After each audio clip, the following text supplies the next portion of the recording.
Here we go.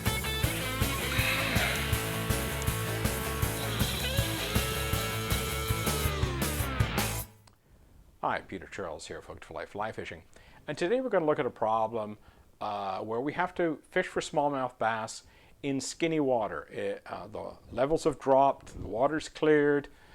These fish get a lot of pressure on weekends from people fishing from the bank. In this area where I was, we've got a town on one side and a park on the other. I mean, these fish get hammered on the weekends. And I'm going to go in there and try to catch fish on a fly where, you know, I can't approach them the way I usually do when the water levels are more typical and the water has a bit of a stain to it. So let's look at what I had to do in order to catch fish in these circumstances. Now, the last time I'd fished this particular stretch of water, the flow rate was quite a bit higher. Probably had 6 inches more of depth. The water's moving faster. It was a little more off color. And I did really well getting right on top of the holes and casting downstream. But quickly it turned out not to work. I was using an olive woolly bugger and I was just casting downstream, letting it swing and stripping it a bit, and I didn't get a sniff, not a single take. So the first thing I did was go to my chartreuse twitch fly. The idea is to use something that's just bright, would work really well for pressured bass when they're in a fussy mood and they need a reason to go strike a fly. And so I wanted to put on something bright and colorful to catch their attention. So what I decided to do instead is cast a little bit upstream and more cross stream. So probably going at about a 70-degree angle across stream and upstream. And then I'll just retrieve the line back towards me to keep tension on the fly. I can't afford to let slack develop. And I'm not trying to really move the fly very much. Give it a few little twitches, make it dance a bit, but I'm not after trying to actually strip the fly and make it move. I'm letting the current bring it down. I'm just staying in contact, giving it a little bit of movement, and finally I'm rewarded with a fish. It took that upstream presentation and bright fly with almost no movement on the fly at all, just, you know, keeping in contact with it, giving it just a little bit of a bounce to make those rubber legs work, and this guy took it. Now, this is something I don't normally do with bass. I do with trout, but not bass, and that's get out of the river, go down the bank, and move on to the next pool without disturbing the water.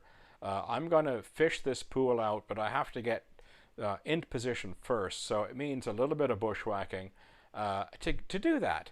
And, you know, as I say, we don't normally do that with bass, but when you're dealing with skinny water and pressured fish, these are things you have to do. So now I've approached the pool from the downstream side. I'm going to cast upstream, but I've changed flies. I've moved to my brown trout Weimer instead of the twitch fly, and the reason for that is I'm going to swim it just under the surface. I'm going to strip this back fairly aggressively, but I'm going to go in a downstream direction, and you notice, bang, a fish takes it pretty quickly. And I end up taking like 2 or 3 fish out of this pool, doing exactly the same thing by casting upstream and bringing that brown trout Weimer down fairly quickly. They felt confident taking a fly that was moving downstream.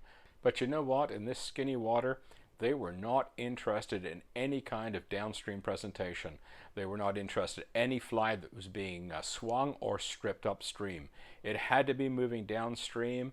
It had to be easy prey. A situation where they felt confident that they could grab it without exposing themselves too much. And in the end, I didn't get a single fish that day on a downstream presentation. Every single fish came on either an upstream or a cross-stream presentation. Okay, it gives you an idea what I did. I approached it a bit more of a trout dry fly approach, more upstream or across and upstream. I mixed up my flies a little bit. I mixed up my presentation. According to the fly, the twitch fly was just, you know, as I say, just twitched. I kept in contact with the fly.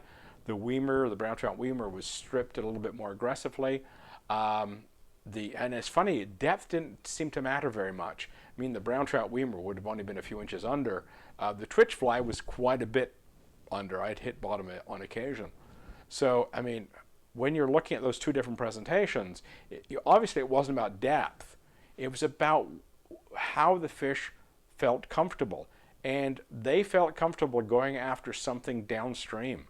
They were not interested in anything that was going across stream or upstream. So in all my presentations, the fly was drifting downstream. It might have a little bit of a cross-stream presentation, mostly downstream. And they whacked it. Also, I changed up my fly according to the presentation. So when you're dealing with smallmouth bass into these conditions, you have to think more like a trout angler and get that kind of trout stalking mentality going.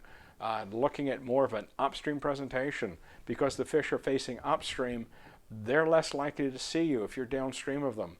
The first thing they see often when it's drifting by, if you make a good presentation, is just the fly. So you can notice too is that when I was fishing the Weimer pattern almost straight upstream, where my line could possibly go across the fish, it was a shallow presentation. When I was doing with the twitch fly, which was a deeper presentation because that fly is weighted, and I was casting a little bit more across stream, so the fish were being just exposed to the leader as it was coming down. So I was thinking of all the different things I normally do with trout, and I started applying it to smallmouth bass under these conditions. So if you're already a trout angler and you know how to approach trout in a stealthy fashion and fish upstream for them or across stream for them, and then you're dealing with smallmouth bass under skinny water conditions, bright conditions. This, I mean, is a bright, shiny day. Then, get your trout head on and start forgetting that they're bass and think of them as trout, and start being far more stealthy with them. Get up on the bank when you move around. Don't try to move around through the pools. And when the water's low, the flow rates are low, you're sending ripples everywhere. That spooks trout. Well, under skinny conditions, it spooks bass as well. So, just put your trout hat on and think like a trout fisherman, and you'll catch way more bass. So give it a try. Cheers. There we go. Just that question. Yep. Another. Nice.